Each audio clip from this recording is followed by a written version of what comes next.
So Thursday, we found out that at a key moment, Mike Pence, Vice President of the United States, chosen by Donald Trump to serve him, made the decision he was going to accept the actual real electors, as every other vice president has done in the history of the United States, and not join in a coup. Now, I get the sort of, the kind of temptation to laud him for that, to call him a hero. I'll thank him for it and say he made the right decision. But actually, when you find out more, you find out that he was thinking about not doing it. He actually called Dan Quayle. You may remember Dan Quayle, a former vice president who couldn't spell potato and started a fight with a fictional character on TV, Murphy Brown. He called Dan Quayle and said, do you think I could, not accept the electors? And Dan Quayle's like, don't you even think about it. His aides, the top aides to Mike Pence, some of whom have now gone public, were saying, as he said, do you think I could reject these? Don't you dare. Don't you dare. And in the end, this guy who was scared to get in his own Secret Service, in a car with his own Secret Service because he thought he might not get out alive, a guy who had Donald Trump that day calling for him to be hanged. And no, not just like ignoring that people were doing it. Apparently behind the scenes told Mark Meadows, yeah, it would be cool if Mike Pence were hanged. That same guy is the guy that sat there and watched Donald Trump lie for years about COVID so that hundreds of thousands of extra Americans died of something preventable. He's the one who's kissed the ass of the NRA like so many other Republicans and sat there and watched as tens, hundreds of thousands of Americans have died needlessly from gun violence.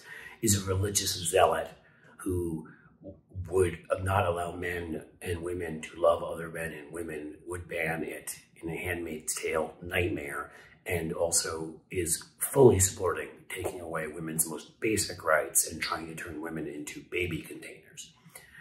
So let's remember who Mike Pence is. He did the right thing that day, but he sat for years and watched Donald Trump. He watched Donald Trump extort President Zelensky as part of a plot that's now turned into an attack, as Donald Trump tried to weaken Zelensky to get dirt on Biden, a two-fer, if you would, so that Vladimir Putin could exert control over Ukraine.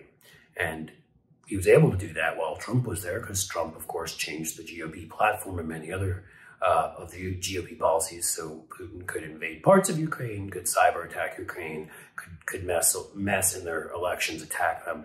And it was only when he was gone that Putin had to actually attack, sadly, because Joe Biden wasn't going to let him do any of that. Well, Mike Pence sat there and watched this extortion take place of an ally of ours, and he did nothing.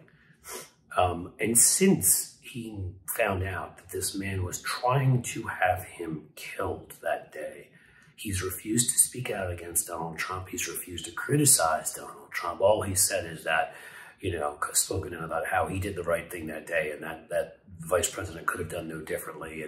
But he's refused to even utter a critical word. That is a weak, pathetic, cowardly man, everybody. Again, I will thank him for what he did that day. I'm so thankful that in the end, he didn't throw us further into chaos. But please, let's not make the mistake of sort of somehow conflating that with courage. I think in the end, he did that because I think he was scared of being on the wrong side of a failed coup and going to prison. Scared of Donald Trump's insanity and where that might land him. He didn't do the right thing for the right reasons. He's not somebody we can trust. He's a greasy, just oily, untrustworthy religious zealot. And I think that people need to remember all this. No hagiography. I think I just pronounced that word wrong, but that's okay. At least I didn't spell America wrong, like Lauren Boebert. Don't love him and don't laud him. Thank him for what he did that day and realize he'd be an awful president and can't get anywhere near 1600 Pennsylvania Avenue if we're to continue as a functioning, or at least semi-functioning, republic.